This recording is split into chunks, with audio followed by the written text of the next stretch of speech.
Donc on va parler dans un premier temps des greffes lamellaires antérieures profondes. Donc on a une petite heure à passer sur les greffes et ensuite 2 petites heures à passer sur les DIMEC et puis ensuite... C'est tout. Ouais. Alors on va commencer par parler des greffes stromales. Donc en gros les greffes lamellaires, il y a 2 types de greffes lamellaires. C'est les greffes stromales qui sont réservées à des patients qui ont une pathologie stromale et un endothélium sain. Donc au premier rang desquels le kératocone. C'est ce qu'on appelle la DALK en anglais, Deep Anterior Lamellar Keratoplasty, ou la CLAP en français, kératoplastie lamellaire antérieure profonde. Donc le principe de cette chirurgie, c'est d'aller, et d'une manière générale pour les greffes lamellaires, c'est de n'aller remplacer que le tissu pathologique et de conserver tout ce qu'on peut conserver. Notamment pour les kératocones, c'est dommage d'aller changer la totalité de la cornée alors que ce sont des jeunes patients qui ont un endothélium sain. On va leur coller l'endothélium d'un donneur de 80 ans. La durée de vie d'un greffon d'une KT, d'une kératoplastie transfixiante, ça va être 20 ans, 30 ans. Le gars, il a 20 ans. À 50 ans, il faudra faire une autre greffe. D'accord? Donc c'est un petit peu dommage. Alors qu'aujourd'hui, on dispose d'une technique de greffe lamellaire qui permet de ne remplacer que le stroma et de préserver l'endothélium du patient. De cette manière, le patient pourra conserver son greffon toute sa vie. Donc l'enjeu, il est quand même majeur. Pas à court terme, mais sur du très long terme.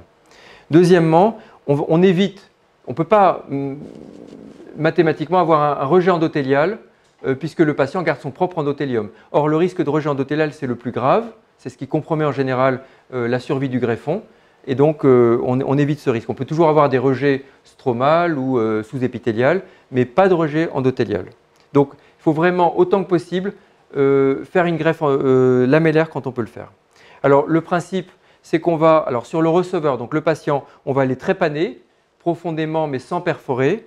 On va retirer le stroma pathologique et préserver la desmette du patient. Et sur le greffon, on va faire l'inverse. On va retirer la desmette avec l'endothélium et ensuite on va trépaner pour avoir un greffon stromal pur qu'on viendra suturer par-dessus l'endothélium du receveur. Donc voici ce que ça donne.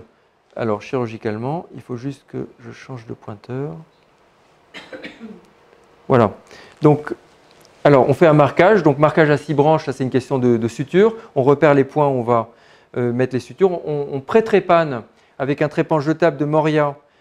On se base sur la carte pachymétrique pour régler la profondeur du trépan. Il ne s'agit pas d'aller perforer, sinon on a tout faux. Il n'y en a plus qu'à faire une KT. Donc on essaie d'aller le plus profond possible sans perforer. Donc on regarde la carte pachymétrique et on règle le trépan en général à 400-450 microns. On vérifie la profondeur. Une fois qu'on a fait ça, on va faire une petite contre-incision très périphérique, verticale, à travers laquelle on va injecter dans la chambre antérieure une petite bulle d'air. Et vous allez voir pourquoi après l'intérêt de mettre un petit peu d'air dans la chambre antérieure.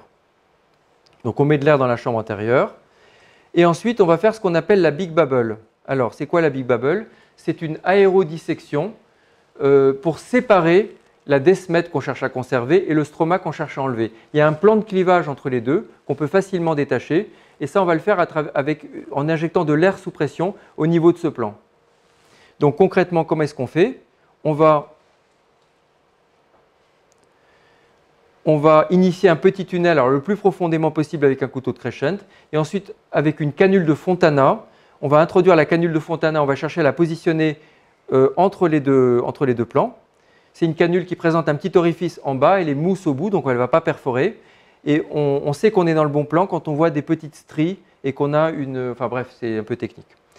On va injecter ensuite de l'air sous forte pression et regarder les bulles de la chambre antérieure qui vont partir en périphérie.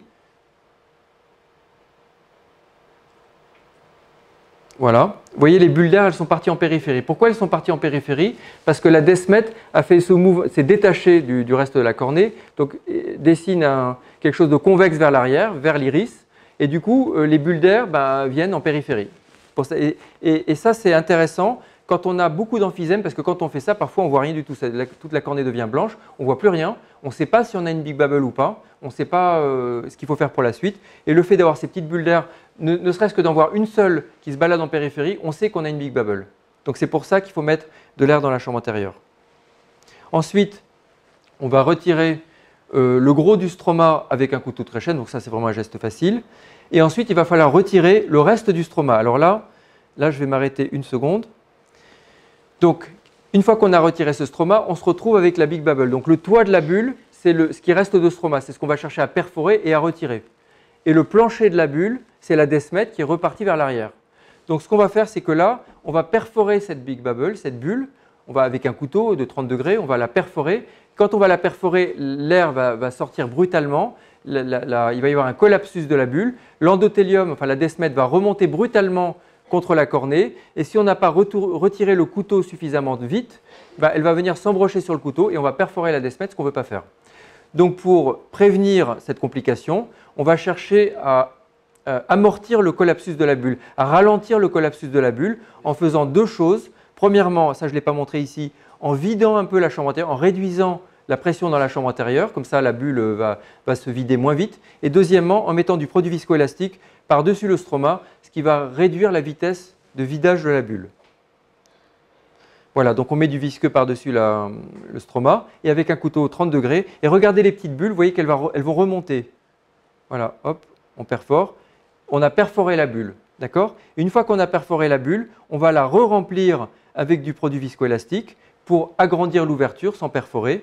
Donc on agrandit avec toujours le couteau. Et ensuite, on va utiliser des ciseaux, alors des ciseaux de Ketzin ou de Gabizon ou d'autres, pour faire une croix. Et après, on enlèvera les 4 cadrans. Et en dessous reste la bulle, la Desmet qui retient les bulles d'air qui sont toujours dans la chambre intérieure. Alors ensuite, on va faire ce geste qui est très important.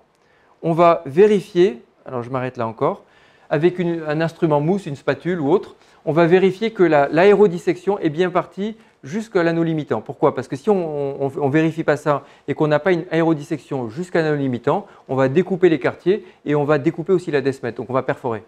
Donc il faut bien vérifier que la Desmet elle est bien séparée au-delà, enfin pas trop au-delà non plus, mais au-delà de l'anneau limitant. Et si ce n'est pas le cas, là sur cette vidéo ce n'est pas trop le cas, quand ce n'est pas le cas, il faut prendre sa patience et disséquer manuellement, ça se fait très bien, il faut juste prendre son temps pour bien séparer les deux feuillets jusqu'à l'anneau limitant.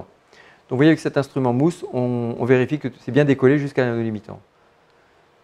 Parfois on a une toute petite Big Bubble et on est obligé d'aller faire pendant 5-10 minutes, d'aller disséquer manuellement, mais ça vaut le coup parce qu'encore une fois ce qui est en jeu, c'est la longévité du greffon pour le patient. Et après, alors là c'est les ciseaux de Gabizon, on va découper, on va enlever les 4 cadrans. Alors, il faut faire très attention. Encore une fois, ce n'est pas un EPU sur les greffes vraiment. On ira plus dans le détail si on fait une autre session. Mais il faut vraiment faire très attention de ne pas perforer la Desmet. Il y a pas mal de trucs et astuces que je n'ai pas le temps de vous montrer ce soir. C'est une vidéo un peu accélérée, hein. En gros, c'est une chirurgie qui dure une petite demi-heure quand tout va bien. Voilà. Et donc là, on se retrouve avec la Desmet à nu. Ce qu'il va falloir faire là, c'est rincer abondamment le produit viscoélastique. Vous voyez, on avait rempli la bulle avec du visqueux, il y a du visqueux là. Il faut le rincer abondamment parce que sinon, ça va empêcher le greffon qu'on va coller par-dessus et la Desmet de coller. Donc il faut vraiment bien rincer ce greffon, la Desmet, avant de poser le greffon. Ensuite, la préparation du greffon. Donc la préparation du greffon, on va mettre le greffon. Alors d'abord, qu'est-ce qu'on demande comme greffon à la banque? Alors, on va demander un greffon finalement de cathé. Pourquoi? Parce qu'on n'est jamais à l'abri d'un ratage. Moi, dans mon expérience, les DALC, je l'ai réussi à peu près 80% des cas. Ce n'est pas 100%, ça dépend des opérateurs. Mais en tout cas, il y a quand même un nombre non négligeable de cas où on va être obligé de convertir en cathé. Si on se retrouve avec un greffon qui n'a pas beaucoup de cellules, on est embêté quand même. Hein, parce que là, du coup, on a tout raté. Là, on a 1500 cellules qu'on colle au patient qui est jeune. Enfin bon, bref. Il faut demander un greffon de cathé, idéalement. Et sans gérontoxon. Donc, on va mettre le greffon à l'envers. On va aller peler la membrane de Desmet qu'on voit mieux quand on a coloré avec du Vision Blue. On a le stroma qui est à nu et là, on va perforer avec un trépan de même diamètre que l'anneau limitant. Donc, quand on fait une DALC, une greffe lamellaire, on va perforer avec le même. Moi, j'utilise 8,25 pour le patient et du coup, je vais utiliser 8,25 pour le greffon. Si jamais je suis obligé de convertir en cathé, je vais utiliser 8,25 pour le patient, mais je vais utiliser 8,50, 0,25 de plus pour le greffon. Donc avant de sortir le trépan, il faut être sûr qu'on a bien, qu'on va réussir la. Voilà. Et ensuite, la suture, bon ça c'est assez simple. Alors c'est simple et en même temps ça l'est pas complètement. Il faut bien sécher l'interface avant de mettre le greffon. Pourquoi? Parce que si on a de la flotte, il faut enlever le visqueux, mais il faut enlever la flotte aussi, parce que sinon c'est un facteur qui va empêcher d'adhérer, qui peut générer une double chambre antérieure après, qu'il va falloir aller drainer après. Donc on positionne le greffon par-dessus, et ensuite, alors chacun a ses techniques de suture. Personnellement, je mets 6 points Avant, je faisais que des points séparés et maintenant, j'ai beaucoup moins d'astigmatisme alors que je fais insurger. Donc, je mets 6 points séparés qu'après, on enfouit. Il faut faire très attention de ne pas perforer la desmette quand on passe ces points.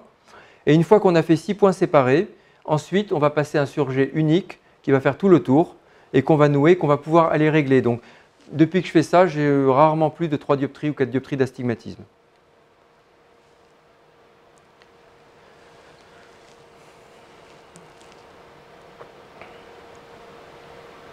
Voilà, donc là, on fait son surjet tranquille. On a tout notre temps ce soir, de toute manière. Et alors ensuite, alors là, juste un petit truc technique, un petit peu. Alors là avec un cône de Malonnet, on va projeter des mires sur la cornée et vérifier qu'on n'a pas trop d'astigmatisme. Et si on a, au lieu d'avoir un rond, on a quelque chose d'ovale, ben on va aller régler, alors sans péter le surjet, on va aller régler la tension du surjet, relâcher là où c'est très tendu et inversement. Je ne l'ai pas montré ici, mais je mets souvent une bulle d'air dans la chambre antérieure. Je fais comme pour une DIMEC, je mets une bulle d'air, pas forcément très importante, mais je mets une bulle d'air et le patient en position allongée stricte pendant 24 heures pour que la bulle d'air vienne tamponner l'endothélium contre le greffon, pour éviter d'avoir une double chambre antérieure. Voilà, donc ça c'est l'aspect post-opératoire.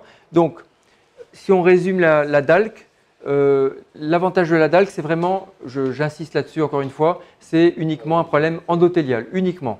On n'a pas de meilleure vision, on n'a pas moins d'astigmatisme, c'est exactement la même chose sur le plan de la gestion des fils, c'est juste qu'on a une meilleure longévité. Voilà typiquement un exemple de ce qu'on obtient. Patient qui a 18 ans, voilà, bon, on l'a greffé. Voilà un résultat, bon là il a peut-être beaucoup d'astigmatisme, j'en ai un peu moins maintenant d'astigmatisme, mais voilà ce qu'on obtient, 7/10 comme on a vu tout à l'heure quand on a comparé avec les traitements combinés du kératocone. Ça c'est une complication, la bulle de la chambre antérieure, je ne sais pas si j'ai le temps de la montrer. Bon, voilà ce qu'on peut obtenir, bon ça arrive rarement, c'est pour ça qu'on met une bulle d'air à la fin. La desmette qui est décollée du greffon.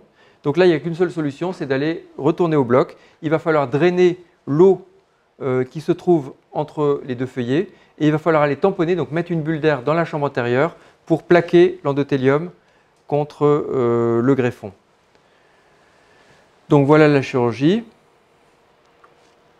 On retourne au bloc. Donc on fait une contre-incision. On va aller drainer l'interface qui se trouve entre les deux feuillets. Là, j'ai injecté de l'air. Il se trouve qu'il y a un peu d'air qui est passé entre les deux feuillets que je draine. Et du coup, ça laisse la possibilité à la bulle de la chambre antérieure de bien se mettre contre la desmette.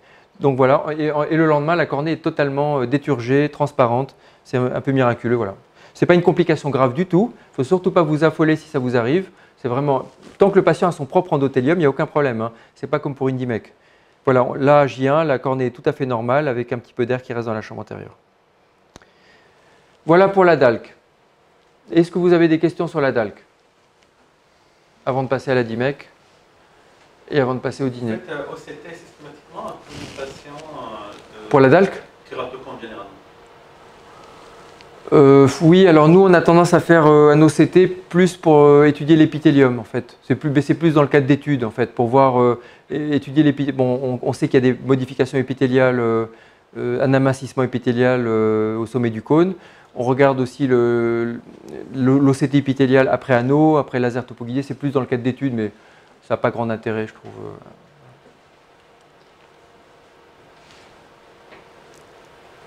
On passe à la DIMEC là? Ok. Alors maintenant on passe donc les greffes endothéliales. On va parler que de la DIMEC, on ne va pas parler de la DISSEC. Donc c'est quoi les pathologies endothéliales? Vous savez tous ce que c'est l'endothélium. Les indications de greffe endothéliale, l'endothélium ne se renouvelle pas. Ça va peut-être changer dans les années qui viennent, mais aujourd'hui c'est encore des indications de greffe endothéliale. Il y a deux sortes d'indications, soit les pathologies congénitales, donc c'est la dystrophie de Fuchs principalement, la cornea guttata qui peut s'aggraver et décompenser, ou sinon tout ce qui est acquis. Alors là j'ai marqué pseudophaque, mais en fait c'est tout ce qui est chirurgie du segment antérieur qui a mal tourné ou avec des implants de chambre antérieure à appui angulaire qu'on ne met plus maintenant, enfin bref, toutes sortes de lésions iatrogènes, chirurgicales, post-chirurgicales de l'endothélium. Donc qu'est-ce qu'on peut faire dans ces cas-là? On va faire alors il y a deux techniques, en gros il y a la DIMEC que je vais vous présenter, la DISSEC que je ne fais pas trop. La DISSEC c'est une greffe endothéliostromal. On va découper avec un microkératome une lamelle la plus fine possible avec un peu de stroma et la desmette et l'endothélium et puis aller greffer ça. Bon, Voilà, on ne le fait plus beaucoup, dans certaines indications encore, mais c'est assez rare. Ce qu'on fait vraiment de plus en plus couramment, c'est la DIMEC qui est devenue vraiment la technique chirurgicale de référence. Donc le principe, sur le patient, on va aller débarrasser la cornée du patient de l'endothélium qui est pathologique. On va voir après comment. On se retrouve avec le stroma sans endothélium. Sur le greffon, on va faire l'inverse. On va aller peler l'endothélium sain du greffon et on va aller donc trépaner et injecter cet endothélium, enfin cette membrane de Descemet qu'on aura colorée préalablement. On va l'injecter dans la chambre antérieure par des moyens qui ne sont pas toujours faciles, essayer de la plaquer contre la cornée du receveur, du patient, et ensuite mettre une bulle d'air ou une bulle de gaz qui va permettre de plaquer, donc c'est un tamponnement qui va éviter que la Descemet se décolle. Et puis cette bulle d'air va se résorber en 24-48 heures. Donc voilà la chirurgie. Alors c'est une chirurgie qui est difficile, hein. C'est une chirurgie qui est longue, qui est difficile, longue à apprendre, il faut beaucoup s'exercer. Donc, donc préparation du receveur, on va faire deux choses là. On va faire d'abord des contre-incisions, donc avec un couteau de 15 degrés. Il faut les faire très étroites, très verticales. Alors après, il y a différentes techniques, moi je vous montre la mienne. Ensuite, on va mettre de l'air dans la chambre antérieure et on va faire ce qu'on appelle un endothéliorecsis, avec un crochet de Sinskey inversé qu'on va rentrer à travers ces petites incisions. On va essayer de racler l'endothélium ou la Descemet du patient. Donc on peut le faire sous air, sous irrigation ou sous produit viscoélastique. Là où on voit le mieux, vous allez le voir dans cette vidéo, c'est sous air. Par contre, ce n'est pas ce qu'il y a de plus facile à faire parce que l'air a tendance à sortir par l'incision. D'où l'intérêt de construire des contre-incisions vraiment impeccablement, donc très verticales, ni trop étroites parce qu'il faut quand même pouvoir rentrer l'instrument, ni trop larges parce que sinon l'air va sortir. Donc voilà l'endothéliorexis. Donc vous voyez l'endothélium qu'on pèle. C'est pareil, on retombe sur le plan de clivage comme on a vu avec la Big Bubble tout à l'heure. Ça se clive très facilement, ça se pèle très facilement.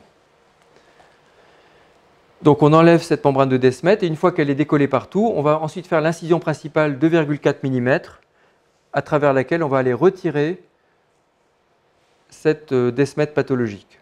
Vous faites un tour circulaire avant ou pas? Oui, oui. Oui, avec un crochet de Sinskey, oui. Après, on peut faire un marquage. Bon, je ne le fais pas, mais voilà, on fait de l'incision.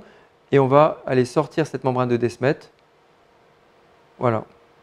Et donc, on se retrouve avec… Et en attendant de préparer le greffon, de faire la suite, ce n'est pas une mauvaise idée de laisser de l'air dans la chambre antérieure. Parce que là, bon, là, c'est une DIMEC assez facile que je vous montre, hein. La cornée est relativement transparente, mais des fois, on a vraiment des cornées beaucoup moins transparentes, on voit beaucoup moins bien. Et le fait de laisser de l'air dans la chambre antérieure pendant les 5-10 minutes où on s'occupe du greffon, bah, ça permet de déturger, ça permet de clarifier un peu la cornée. Ce que vous pouvez faire aussi également, ce que je n'ai pas montré là, c'est que si on ne voit vraiment pas bien, vous pouvez enlever l'épithélium. Moi, j'essaie de ne pas trop le faire, c'est plutôt embêtant qu'autre chose, mais si ça ne va pas, on enlève, on voit en général mieux. Ensuite, on va préparer le greffon. Alors, il y a plusieurs techniques, moi je vous montre la mienne. Donc avec un crochet de Sinskey, on va faire une scarification périphérique au niveau de l'anneau de Schwalbe. Donc vous voyez, on tourne sur 360 degrés. Et au fur et à mesure qu'on va scarifier, on va colorer à chaque fois avec du bleu tripant, donc le Vision Blue, le Membrane Blue, qui va aller colorer la Descemet, mais uniquement la face décollée, pas la face endothéliale, uniquement la face décollée. Donc voilà, il faut prendre son temps, il ne faut surtout pas se dépêcher. Une fois qu'on a fait le tour, on va commencer à décoller la Descemet avec une pince à DIMEC, une pince plate spéciale. Et ensuite, on va faire une petite marque. Alors là, c'est très important parce que quand on va… Alors, il y a deux catégories de blocs. Il y a les blocs riches et les blocs pauvres. Les blocs riches, ils ont un OCT sur le microscope opératoire. Donc là, c'est très bien. On voit en temps réel l'orientation du greffon et c'est très bien. Moi, j'en ai pas. J'opère à la clinique Jouvenet, j'en ai pas. Chez toi, Michael, je ne sais pas si tu en as, toi. Tu n'en as pas non plus. Donc quand on est pauvre et qu'on n'a pas d'OCT, ben, il y a les méthodes du pauvre, c'est d'aller faire une petite marque asymétrique, un F par exemple, sur le greffon. Et ça permettra, entre autres, de voir comment est le greffon, de voir s'il est à l'endroit, à l'envers, parce qu'évidemment, il ne s'agit pas d'aller mettre le greffon et de le coller contre la cornée avec l'endothélium contre le stroma du receveur. Là, on a tout raté. Donc, on fait le marquage de ce greffon. Alors, pour faire le marquage, on va plier le greffon en deux et on met du produit visco pour protéger l'endothélium. On va bien sécher avec une éponge et avec, alors il y a des différents instruments jetables ou pas jetables. On fait une petite lettre asymétrique. Moi, j'utilise un crochet de Sinskey et on va faire une petite marque qu'on pourra reconnaître, un S ou un F. Il y a des instruments qui sont tout faits. Moi, j'en ai pas. Voilà, vous voyez qu'on a un F et quand on, regardez, quand par exemple, après, imaginons qu'on est au microscope, d'accord? Imaginons on voit ça, après quand on a le greffon dans la chambre antérieure du patient. Vous voyez, si on se retourne, le F, il est à l'endroit ou à l'envers? Il est à l'envers là, d'accord? Il est à l'envers. Donc ça veut dire que quand on verra le F à l'envers, on saura que le greffon, il est à l'envers. Parce que là, l'endothélium, il est vers le haut. Quand on sera avec le greffon dans la chambre du patient, il faut que l'endothélium il soit vers le bas, pas vers le haut. Donc si on voit le F à l'endroit, on sait que le greffon est à l'endroit, et inversement. Voilà, donc là, ensuite on finit de trépaner, donc 8 ou 8,25. Plus on trépane large et plus c'est compliqué, et plus on bon bref. On a son greffon, on le met dans du BSS. C'est le seul moment où on va toucher l'endothélium. Hein. Voilà, on finit de peler le greffon, on le met dans de l'eau, on va le colorer avec du Vision Blue ou avec du membrane Blue. C'est un colorant qui colore encore mieux, qu'on utilise pour les membranes épirétiniennes. Et ensuite, on va aspirer le greffon dans une canule de Goeder qui a une extrémité étroite et une extrémité large. Donc l'extrémité large va servir à aspirer le greffon. On branche l'autre extrémité sur une seringue, on aspire, le greffon vient dans la canule, ensuite on change la seringue de côté et ensuite on va pousser le greffon dans l'extrémité étroite avant de l'injecter dans la chambre antérieure. Pourquoi? La question, pourquoi est-ce que vous savez pourquoi on utilise une canule en verre et pas un simple injecteur en plastique comme pour les implants, qui serait beaucoup plus simple? Comment? Ça glisse. Oui, le plastique, ça glisse très bien aussi. Hein. Comment? Tout à fait. Alors, est-ce que tu peux aller un peu plus loin dans tes explications? Alors, je vais vous expliquer. Est-ce que vous avez une feuille de papier là? Attendez. C'est notre article, ça tombe bien. Alors, le greffon endothélial, il s'enroule. D'accord? Il s'enroule. Et il s'enroule de telle manière que les cellules endothéliales sont à l'extérieur du rouleau. À l'intérieur, c'est la face stromale. Donc tout ce qui est à l'intérieur, on peut toucher, on ne va rien abîmer. Par contre, à l'extérieur, on a les cellules. Et si on touche à l'extérieur, on abîme les cellules. Donc quand on va mettre le greffon dans l'injecteur, il va aller frotter contre les parois. Et contre les parois en plastique, les cellules vont beaucoup plus s'abîmer que contre les parois en verre. C'est pour ça qu'on utilise un injecteur en verre. Pourquoi il s'abîme? Comment? Pourquoi il s'abîme? Parce que le plastique est plus toxique pour l'endothélium que le verre. D'ailleurs, comment dirais-je, la cupule, le petit bol dans lequel je mets le greffon, il est en général je prends de la porcelaine. Ça abîme. S'il va tomber au fond, il va frotter contre les parois. Vous voulez dire c'est inerte? Oui, voilà, oui. Le plastique, ça abîme les cellules et voilà. Sauf si on fait la technique de Muren, Marc Muren, qu'on n'a pas le temps de détailler. Lui, il a inventé une autre technique où les cellules sont à l'intérieur, voilà, bon, par un procédé qu'on ne va pas détailler ici. Et dans ce cas-là, on peut utiliser un truc en plastique. Donc, après, on va positionner. Alors là, regardez, c'est très important. Vous voyez, on va essayer de repérer dans la canule comment est le greffon avant de l'injecter. Et ça, c'est vraiment la clé d'une DIMEC facile et qui ne dure pas trop longtemps, c'est de savoir comment va atterrir le greffon. Donc, il faut vraiment bien repérer comment il est dans la cartouche.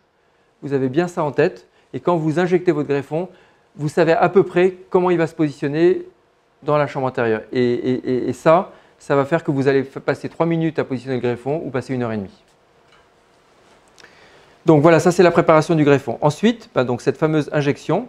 Alors, on a évidemment enlevé, l'air, tout à l'heure on avait laissé de l'air, on a vidé l'air de la chambre antérieure et on essaie d'avoir une chambre vide, une atalamie. Surtout pas une chambre pleine, parce que si on a une chambre pleine, on aura du mal à rentrer le greffon. Et si on rentre le greffon dans une chambre pleine, ça va faire une surpression. Le greffon va avoir tendance à ressortir par l'incision. Donc on vide la chambre antérieure avant d'injecter le greffon. Ensuite, on va donc injecter le greffon. Alors il est bien coloré en bleu. Vous voyez, on va le voir très bien. Et il est dans la chambre antérieure. Alors là, il est en double rouleau. Et parfois, il peut se mettre en simple rouleau. Alors, toute l'idée, et c'est ça la difficulté de cette chirurgie, ça va être de manipuler ce greffon sans le toucher. Donc, on peut le manipuler par des manœuvres indirectes, soit par exemple en tapotant sur la cornée. Voilà, on peut faire bouger le greffon en tapotant sur la cornée. On peut également faire des mouvements de remplir la chambre antérieure ou au contraire la vider. Quand vous remplissez la chambre antérieure, le greffon s'enroule. Et quand vous videz la chambre antérieure, le greffon se déroule. On peut jouer là-dessus. Et puis après, on peut également rentrer une canule dans la chambre antérieure et flasher, c'est-à-dire injecter de l'eau sur le greffon pour le manipuler avec du liquide. Mais on ne va pas l'attraper avec une pince comme un implant. Donc là, on va tapoter sur la cornée. Vous voyez, l'instrument est à l'extérieur de l'œil. Et alors là c'est important. Voilà, là, c'est ce qu'on appelle le signe de Moussouris. Donc c'est la deuxième manière de voir le sens du greffon. La première manière, c'était le F. La deuxième manière, c'est le signe de Moussouris. Donc je vous ai dit que le greffon, il s'enroule avec les cellules à l'extérieur. Donc si vous avez votre greffon comme ça,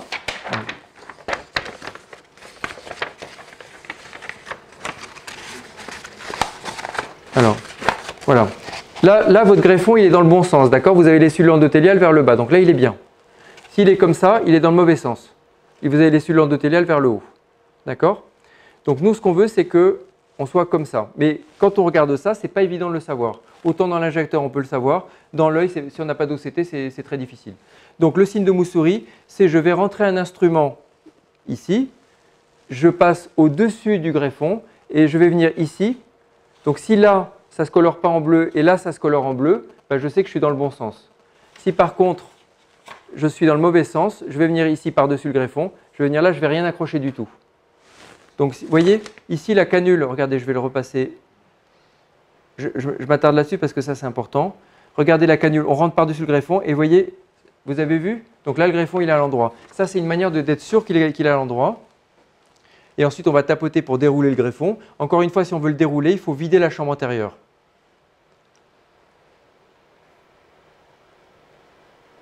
Voilà, donc on tapote. Après c'est un petit geste à prendre, il faut s'exercer. Hein.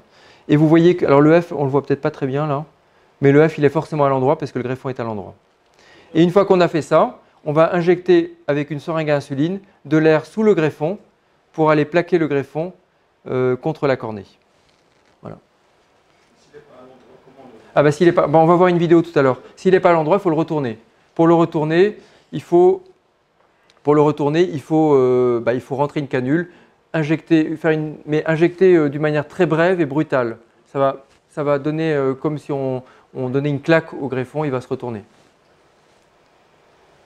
Voilà un petit peu ce qu'on obtient. Donc un patient de 71 ans qui avait une décompensation endothéliale, voilà J10, bon il commence à récupérer. Bon ça donne des très bons, on va pas s'étendre sur la vision, ça donne des très bons résultats visuels. C'est vraiment restitution ad intégrum de la cornée. En général quand les patients récupèrent pas bien, c'est plus parce qu'ils ont d'autres problèmes, ces patients âgés, donc ils ont parfois des problèmes rétiniens ou autres. Voilà. La cataracte, qu'est-ce qu'on fait par rapport à la cataracte? Si vous voyez un patient qui a déjà été opéré de la cataracte, bon il n'y a pas de problème, pas de question à se poser. Si en revanche vous avez un patient qui a une cataracte, alors, est-ce qu'on fait la cataracte d'abord, la greffe après? Est-ce qu'on fait les deux en même temps? Est-ce qu'on fait... Comment? Alors, au début, quand on débute, moi c'est comme ça que j'ai fait, je vous conseille de faire ça si vous débutez, faites la DIMEC seul, mélangez pas tout parce que ça complique le geste chirurgical. Quand on a un peu plus d'expérience, c'est beaucoup mieux de faire greffe et cataracte en même temps, je vais vous montrer une vidéo après. Et si on a un patient qui a un cristallin clair, qui a 45 ans, c'est rare mais ça peut arriver, dans ce cas vous ne faites pas la cataracte, vous laissez le cristallin. Mais si on a un patient qui a un début de cataracte mais qui voit encore 9 ou 10 dixièmes, mis à part son problème endothélial, bah, à mon avis, il vaut mieux faire la cataracte parce qu'il va la développer et il vaut mieux faire la cataracte maintenant que quand il aura sa greffe après. On a une perte de cellules à peu près de 30% de perte de cellules endothéliales. Là, je vous montre des petites vidéos pour vous montrer un peu les différentes manœuvres. La manœuvre de Diri Sammer, c'est des noms de tous les élèves de Gerrit Melles, qui est l'inventeur de la technique à Rotterdam. Donc vous voyez, on appuie, on maintient plaqué la partie du greffon et on déroule l'autre partie avec la canule. La manœuvre d'Apena, c'est pareil, Isabelle d'Apena, c'est une de ses collaboratrices espagnoles. Elle a inventé cette manœuvre. Donc on met une bulle d'air par-dessus le greffon. En fait, ça c'est surtout intéressant quand on a des greffons très serrés, on a du mal à dérouler, et notamment chez des patients très jeunes, enfin des donneurs plutôt très jeunes. Quand vous demandez un greffon pour une DIMEC, il faut demander un greffon de patients un peu âgés, qui a minimum 2500-2600 cellules, minimum, mais un patient qui n'a pas 30 ans, parce qu'un donneur qui a 30 ans, vous aurez beaucoup de mal à dérouler le greffon. Il faut avoir un donneur minimum de 50-60 ans, on a plus de facilité à dérouler le greffon. Mais si vous avez un greffon très serré, un rouleau serré, vous pouvez facilement le desserrer. Enfin, on peut s'en sortir avec cette manœuvre en mettant une bulle d'air par-dessus le greffon quand on est sûr qu'il est à l'endroit. Et cette bulle d'air va servir un peu de rouleau à pâtisserie on va s'en servir comme d'un instrument pour aller dérouler le greffon. Et ensuite, on aspire l'air et on remet de l'air par-dessous le greffon. J'en vois qui s'endorment là. Excuse-moi de t'avoir réveillé. Hein. Voilà. Bon, vous voyez, on a injecté la bulle d'air incomplètement pour finir de dérouler. Ensuite, on va compléter la bulle d'air une fois que le greffon est complètement déroulé. Alors là, c'est un piège. Ça arrive à tout le monde. Quelqu'un qui fait de la DIMEC qui n'a jamais eu ça, ça n'existe pas. Enfin, je ne crois pas. On a le réflexe de la cataracte. Quand vous opérez tous la cataracte, quand vous voulez réduire la pression dans la chambre antérieure, vous déprimez un peu la berge de l'incision principale pour faire sortir du liquide. Ben, si vous faites ça là-dessus, c'est mort. Voilà ce qui se passe. Quand vous avez une chambre sous pression et vous déprimez le truc, eh ben, le greffon va sortir direct. Mais on n'a même pas le temps de dire ouf. Vous voyez, au ralenti, regardez la vitesse au ralenti. Au ralenti, regardez la vitesse de sortie du greffon. Et le greffon va sortir d'autant plus rapidement que la pression est forte. Ce qui veut dire que quand vous avez de la pression dans la chambre antérieure, faites très attention de ne jamais toucher l'incision principale. Moi, je ne la suture pas, l'incision principale, je ne la suture pas. Mais il faut faire vraiment attention de ne pas la déprimer. Si jamais vous voulez réduire la pression, vous rentrez un instrument par les contre-incisions. Le greffon va venir, il va être aspiré par là où il y a la dépression, donc vers les contre-incisions, mais il ne pourra jamais sortir par la contre-incision, mais jamais par l'incision principale. Par contre, il n'y a pas de problème de rentrer un instrument par l'incision principale quand vous avez une pression basse. Là, le greffon ne pourra pas sortir. Alors, un greffon déchiré, ça peut arriver. Ce n'est pas le drame. Ça n'empêche pas une réussite. Ça peut arriver de déchirer un greffon. Il ne faut pas pour autant renoncer. Et ce n'est pas parce qu'on a un morceau de greffon, s'il n'est pas trop petit, qu'il faut renoncer non plus. Vous voyez, on se débrouille très bien. On peut quand même bien appliquer le greffon. Ça marche très bien pareil.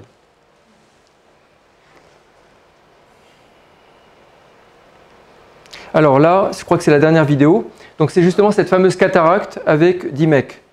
Donc il y a quelques grands principes. En fait, on va faire 2 opérations en une, mais avec 2 contraintes différentes. La cataracte, on a besoin de le faire dilaté, et la DIMEC, il faut absolument resserrer. Pourquoi? Parce que si jamais il y a des contacts entre le greffon et l'implant, c'est pas bon. Il ne faut pas non plus que le greffon aille derrière l'implant, ça peut arriver. Donc il faut vraiment faire la DIMEC toujours resserrée. Donc ce qui veut dire quoi? C'est que quand on dilate pour la cataracte, quand on fait les 2 ensemble, il ne faut pas beaucoup dilater, le moins possible pour faire sa cataracte quand même, mais pas beaucoup dilater. Deuxièmement, il va falloir faire un petit rexis pour éviter que l'implant se barre. Parce que si on a un patient qui pousse un petit peu, l'implant qui sort du sac, ça va être problématique pour la DIMEC après. Donc faites un petit rexis et ne dilatez pas trop. Bon, là c'est une vidéo accélérée, hein, parce qu'on fait directement les contre-incisions de la DIMEC avant la cataracte. On fait l'incision principale de la cataracte. Bon, le rexis petit, comme je vous ai dit. Après, bon, la cataracte, j'ai vraiment accéléré parce que ce n'est pas trop le propos. Je pense que vous savez tous faire une cataracte, ce n'est pas un EPU sur la cataracte. Voilà, on enlève le cristallin, les masses et tout. On va mettre l'implant. Et ensuite, alors c'est là qu'on reprend un peu le fil. Ensuite, une fois qu'on a mis l'implant, on a mis l'implant sous visqueux, on a du visqueux donc, on va à ce moment-là, faire le rexis sous visqueux. Vous allez voir que c'est différent de ce qu'on a fait tout à l'heure. Ne resserrez pas la pupille trop vite. Il ne faut pas resserrer la pupille avant d'avoir retiré le visqueux. Parce que sinon, vous risquez d'avoir du visqueux derrière l'implant qui après va se balader dans la chambre antérieure, que vous ne pourrez pas aller retirer. Et ça va être un facteur de décollement du greffon. Donc, d'abord enlever le visqueux et ensuite resserrer la pupille. Donc voilà le rexis sous produit visqueux. Donc ça, c'est facile. Hein, c'est plus facile que sous air. On voit un peu moins bien. Mais voilà, ça se fait très bien.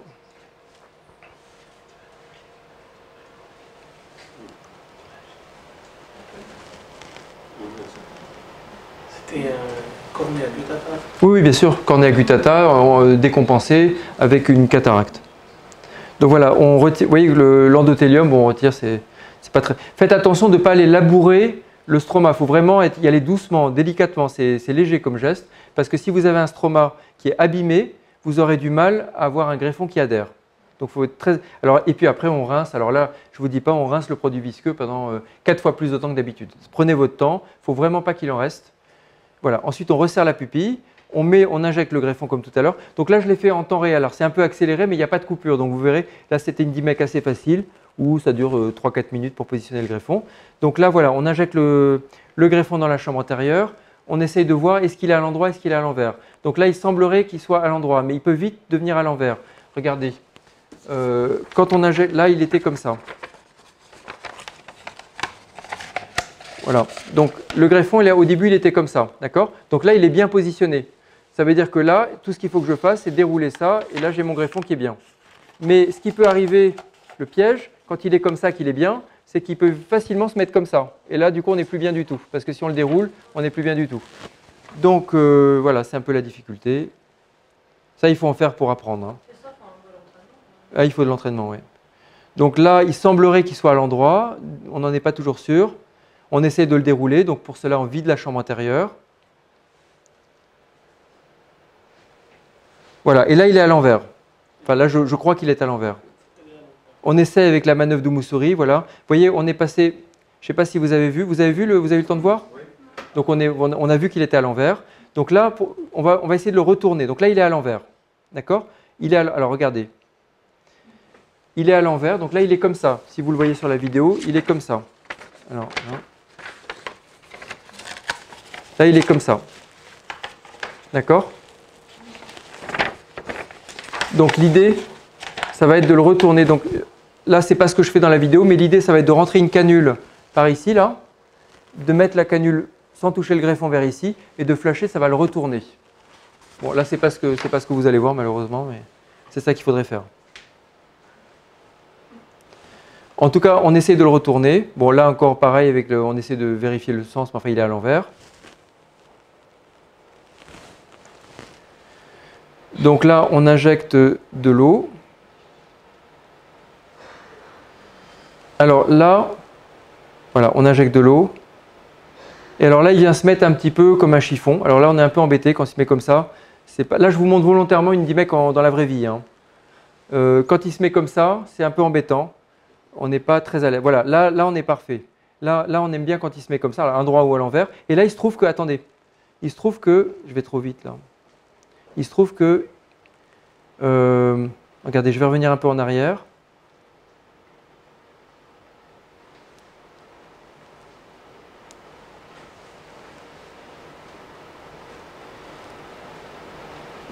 Voilà, donc on le remet à peu près, voilà, là.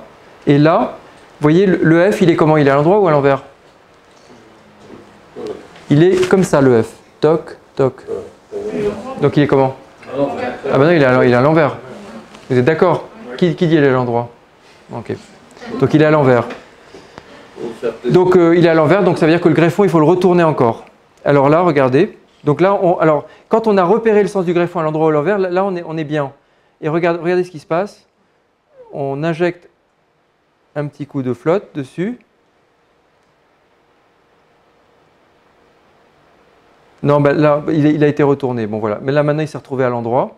Donc là, il est à l'endroit maintenant. Et là, il suffit que la manœuvre de Diriss Hammer, on l'aplatit, enfin, on le déroule. Et là, voilà. Et là, le F, il est à l'endroit. Donc là, voilà, c'est bon. On met la bulle d'air en dessous.